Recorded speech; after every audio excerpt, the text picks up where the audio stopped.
বন্ধুরা, এবার রেশনের সাথে মাসে ১,০০০ টাকা দেবে সরকার। এটা কিন্তু গরিবদের জন্য অনেক বড় সুখবর। কেন, কিভাবে ১,০০০ টাকা দেবে সরকার?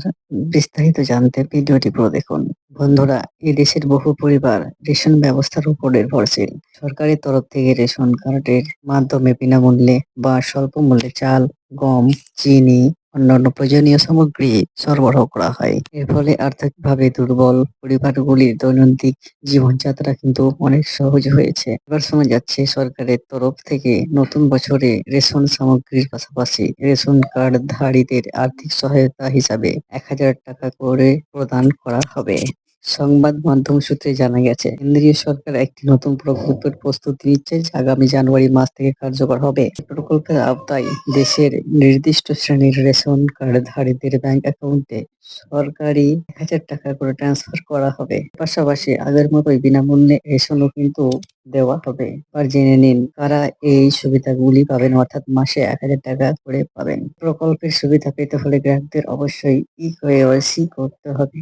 যারা এখনো ই-কেওয়াইসি করেননি তারা এই সুবিধা থেকে কিন্তু বঞ্চিত হবেন, অর্থাৎ খুব তাড়াতাড়ি কেওয়াইসি করে নেবেন যারা ই-কেওয়াইসি এখনো করেননি। করোনার সময় অর্থনৈতিক সংকট মোকাবিলায় সরকার বিনামূল্যে রেশন বিতরণ শুরু করেছিল। মহামারীর ধাক্কাকাটি পরিস্থিতি ধীরে ধীরে স্বাভাবিক হলেও এই পরিষেবা এখনো চালু রয়েছে। এবার নতুন এই প্রকল্পের মাধ্যমে আরো বেশি সহায়তা প্রদান করা হবে, মাসে ১,০০০ টাকা প্রদানের মাধ্যমে। কেন্দ্রীয় সরকারের এই নতুন উদ্যোগ দেশের আর্থিকভাবে দুর্বল পরিবারগুলির জন্য একটি বড় সহায়তা হয়ে উঠবে। বিশেষ করে যেসব পরিবার শুধুমাত্র রেশন সামগ্রীর উপর নির্ভরশীল, তারা এবার অতিরিক্ত ১,০০০ টাকা আর্থিক সহায়তা পেলে তাদের দৈনন্দিন জীবনের মান উন্নত হবে বলে মনে করা হচ্ছে।